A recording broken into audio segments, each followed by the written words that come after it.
हर हर महादेव। न जाने ट्रम्प चाचा को क्या हो गया कि उनकी बुद्धि और स्वयं को शायद वो पूरे वर्ल्ड का प्रेसिडेंट समझने लग गए। और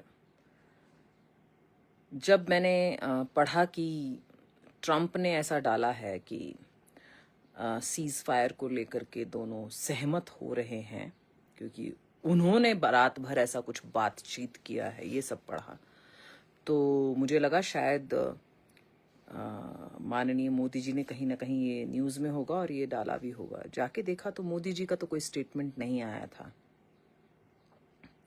तो वो विचित्र लगा मुझे कि जब हमारे प्रधानमंत्री जी ने कोई स्टेटमेंट अभी तक दी नहीं, तो ट्रम्प कौन होते हैं आगे बढ़कर हमारे देश के बारे में निर्णय लेने वाले। ये थोड़ा अजीब लगा। और शायद उनका क्योंकि उन्होंने वो स्टेटमेंट दे दी थी, तो उनका मान रखने के लिए शायद सीज फायर किया गया, जिसे कहते हैं ना क्षणिक सीज फायर। बट जब कल कॉन्फ्रेंस हुई और ब्रीफिंग की गई तो वहां पर यह भी स्पष्ट कर दिया गया कि बाहर के देश इस मामले में दखलंदाजी ना करें।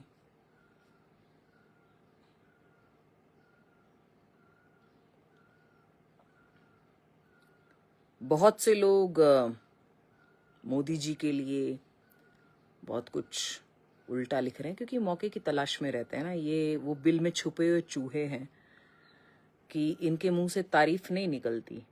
ये वही आस्तीन के सांप हैं। ये भी कोई कम क्या पाकिस्तानियों से कम थोड़ी हैं ये लोग। हिंदुस्तानी नहीं कहलाती ये आस्तीन के सांप हैं, जो इनको कितना भी पालो, कितना भी पोषण करो, इनका समाज के लिए कितना भी अच्छा करो, ये वो हैं कि अंततः डसते हैं। जैसे अभी एक वो बच्चा जो जिसे स्नेक मैन कहा जाता था, रेस्क्यूअर था, रेस्क्यू किया करता था सांपों को, जहरीले सांपों को। सांप ने ही उसे डस लिया।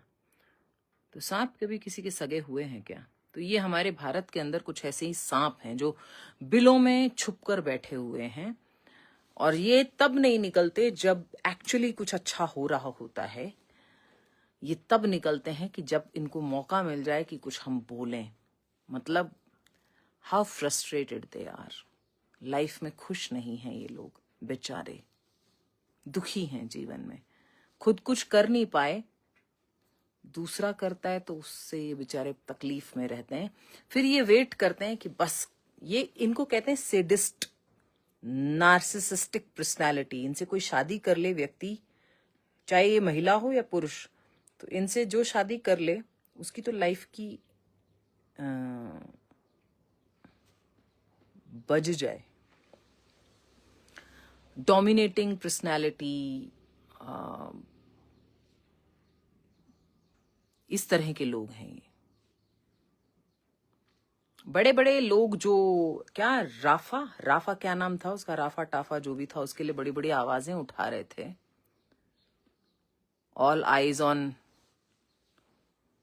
इन लोगों की आईज जब पेड़ कट रहे थे तब नहीं हुआ। हैदराबाद में जब पेड़ कटे तब इनकी आंखें, क्यों एसिड डल गया था क्या तब आंखों में? इनकी आंखें तब नहीं खुलती हैं। ऑल आईज के वाले पोस्टर तब नहीं आते हैं जब भारत देश के साथ कोई कुछ गद्दारी कर जाता है, तब इनके वो पोस्टर्स नहीं आते। तब इनकी आंखों में कोई एसिड डाल के चला जाता है सालों की। बाकी टाइम पे बड़े हीरो बनते रहते हैं ये लोग। तो क्या है ना, नक कटे टटपूंजियों,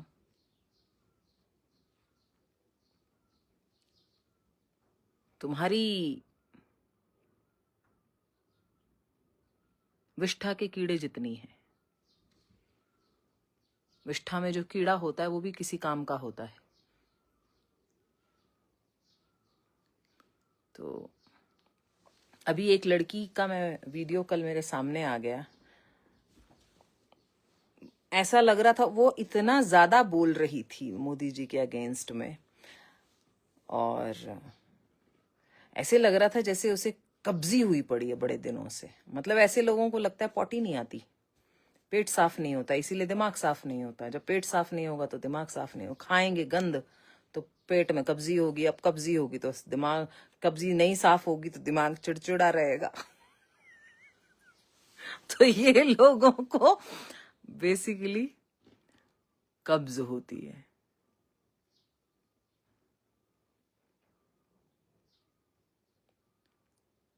पंद्रह साल भी नहीं हुए हैं अभी हमारी वर्तमान सरकार को।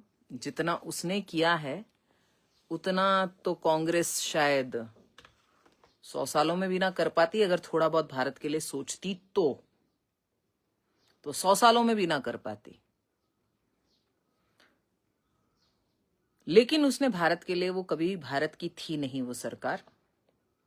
उसने भारत के लिए, उसके लिए भारत सिर्फ एक पैसा कमाने का जरिया था, और इस्लामिक लोगों को इस्लामिक कंट्री बनाने के लिए उसे एक ग्राउंड मिला था, जिसके लिए उसे खूब पैसा दिया गया। That's it. ये सच्चाई है कांग्रेस की।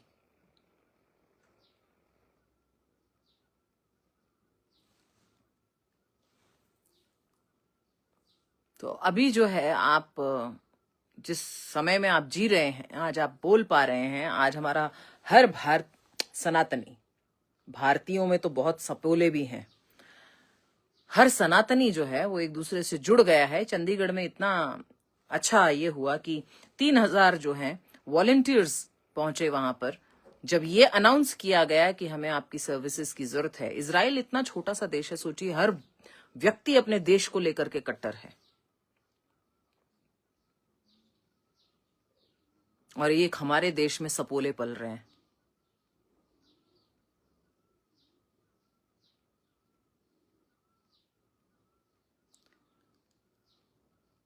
तो वहां पर 3,000 वॉलंटियर्स पहुंचे, कि लड़कियां भी पहुंची, लड़के भी पहुंचे, यूथ पहुंचा। हम करेंगे, हम अपने देश के लिए खड़े होना चाहते हैं। तो गर्व होता है ऐसे बच्चों को देखकर। ये ज्वाला धधकाने वाला कौन था? एक ने शराब पिलाकर सबको मदहोश कर रखा था, नशे में डाल रखा था, नशे की गर्क में धकेल दिया था भारत को। खाने में जहर मिला रहे थे, हर जगह मिलावट को डाल दिया गया। लोग जो हैं, पुरुष जो हैं, उनके अंदर पुरुषत्व खत्म होता जा रहा था। सोच के देखिएगा कहां कहां अटैक किया गया है हमें, किस किस तरीके से हर जगह से मारा गया है। और मारा किसने? कांग्रेस की सरकार ने।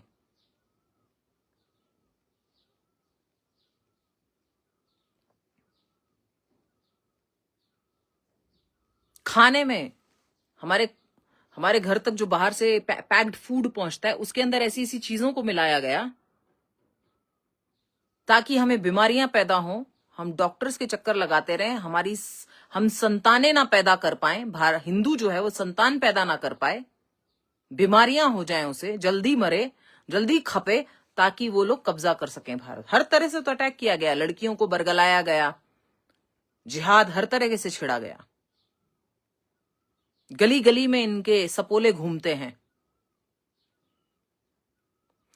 तो जो बड़ा बकवास कर रहे हैं, बकवास, ये लोग वो हैं जो टोपी लगाने को और बुर्खा पहनने को तैयार हैं। ये वो लोग हैं।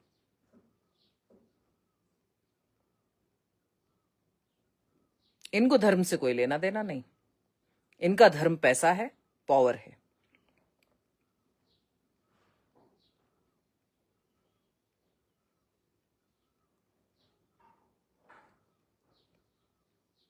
तो ये हैं सपोले, जो सांप से भी खतरनाक होते हैं। देश के गद्दार हैं ये लोग। कोई बात नहीं, तुम सबको जिनको कब्ज हुई पड़ी है, एक ही बार तुमको दी जाएगी गोली कब्ज की।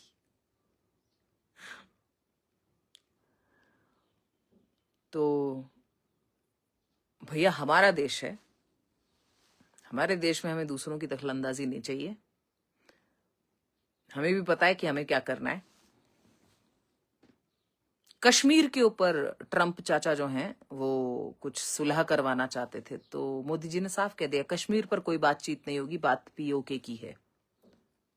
पीओके हमें लेना है, बस यही बात है। मतलब बता दिया ना उन्होंने कि पीओके तुम बोलो या नहीं बोलो, युद्ध हो या नहीं हो, पीओके हमारा है, अब हम लेंगे। बलूचिस्तान भी अपना ही है। मतलब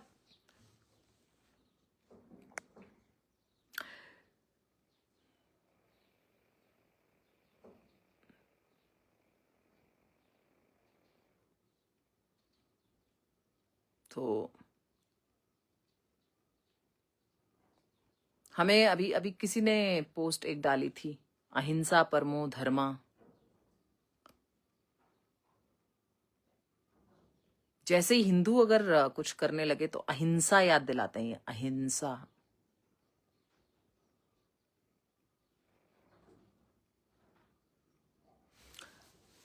भैया देखो, अहिंसा परमो धर्म होता तो महाभारत ना होती, अहिंसा परमो धर्म होता तो काली की उत्पत्ति ना होती, अहिंसा परमो धर्म होता तो छिन्न मस्तिका की उत्पत्ति ना होती, 10 महाविद्याओं की उत्पत्ति ना होती, शक्ति की ही उत्पत्ति ना होती, अगर युद्ध ना हो और अहिंसा परमो धर्म ही होता तो फिर सुदर्शन चक्र ना होता भगवान के हाथ में, केवल बांसुरी ही होती। अहिंसा परमो धर्म होता तो भगवान श्री राम के हाथ में धनुष और बाण ना होता, यदि अहिंसा परमो धर्म होता। तो जो लोग लिखते हैं अहिंसा परमो धर्मा, तुम फॉलो करो, हमें मत सिखाओ। हम तो बलि देने वाले लोग हैं और हम तो अघोरी हैं भैया। शमशान के मुर्दे बड़े प्यारे होते हैं हमें। माँ के हाथ में लटका हुआ मुंड बड़ा प्यारा लगता है हमें, उनके गले के अंदर मुंड माला बड़ी प्यारी लगती है हमें। हमें भैरव से प्यार है, हमें उग्र रूप से प्यार है। अहिंसा परमो धर्म होता तो तांडव कभी ना होता। तो तुम सो कॉल्ड छिपे हुए इस स्लोगन के पीछे दोगले टाइप के लोगों, स्टिक इट टू योरसेल्फ, अहिंसा परमो धर्मा। हम हैं धर्म हिंसा तथैव च वाले।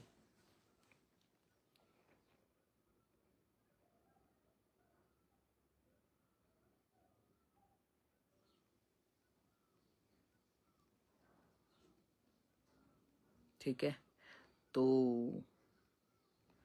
हमें खुकरी लेके चलना पसंद है, एक शस्त्र हमेशा लेके चलना पसंद है, क्योंकि हमें हमारे शास्त्र, धर्म, देवी देवता और ईश्वर ने यही समझाया है।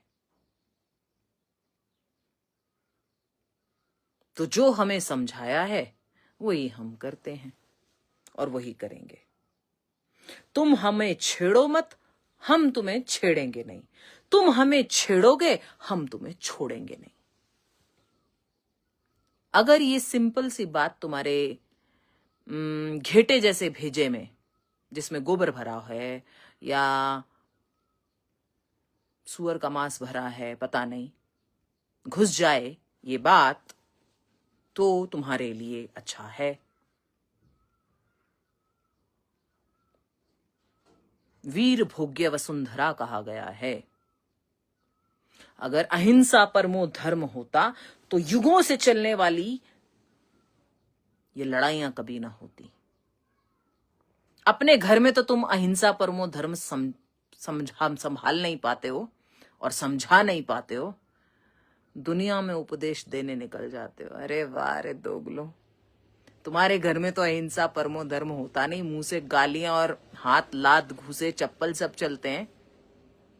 दुनिया में अहिंसा परमो धर्मा रखो अपने घर में।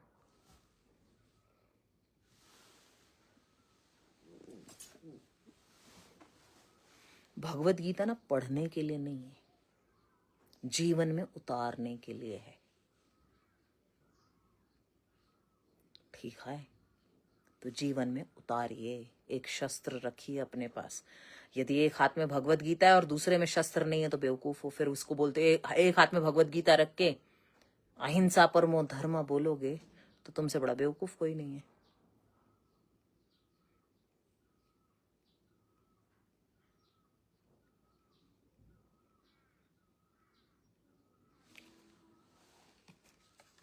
खुकरी रखो पास में, शस्त्र रखो पास में, और अस्त्र का ज्ञान अर्जित करो। फिजिकल फॉर्म में शस्त्र रखो और शास्त्र रखो। इनविजिबल फॉर्म में अस्त्र का ज्ञान अर्जित करो, क्योंकि ये सबसे बड़ी ताकत हमें हमारा धर्म देता है।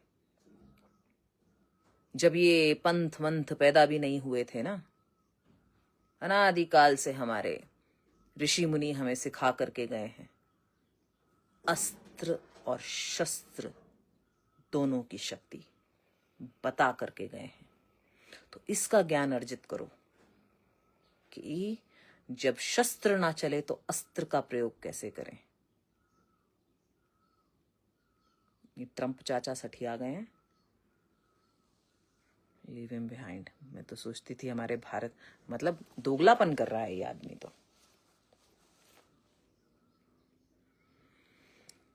तो अपनी अपनी तैयारी रखिए। सरकार अपना कार्य कर रही है, बॉर्डर पर जवान अपना कार्य कर रहे हैं। हम उनका बल और कैसे बने, हम उनके लिए क्या कर सकते हैं, वो हमें करना चाहिए। हम वो बॉर्डर पर अगर लड़ रहे हैं तो हमें अंदर की तैयारी रखनी चाहिए।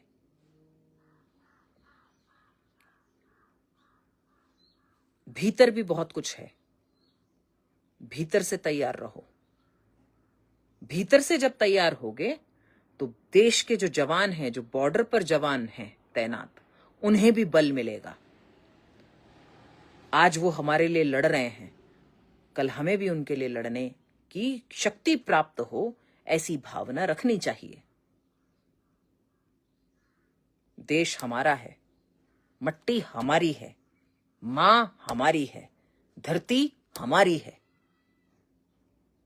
तो लड़ना भी हमी को पड़ेगा। मातृ ऋण ये है जो चुकाना पड़ता है। ये है मातृ ऋण, कि अपनी भूमि जहां आपका जन्म हुआ है, जननी जन्म भूमिश्च स्वर्गादपि गरीयसी।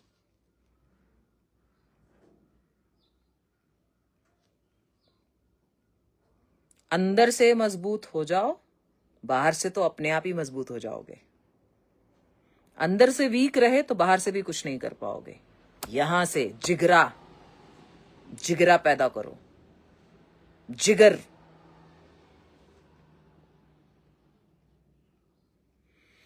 चलिए, बकवास मत सुनिए किसी की भी, फोकस्ड रहिए। फोकस नहीं हटना चाहिए। घोड़े की तरह, और अर्जुन का जैसा ध्यान केंद्रित था मछली की आंख पर, इस समय अपने ध्यान को केंद्रित कीजिए राष्ट्रहित के लिए।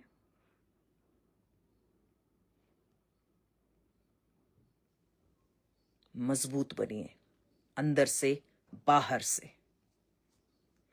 हर हर महादेव, जय भवानी, जय अखंड भारत, जय हिंदू राष्ट्र, जय हिंद।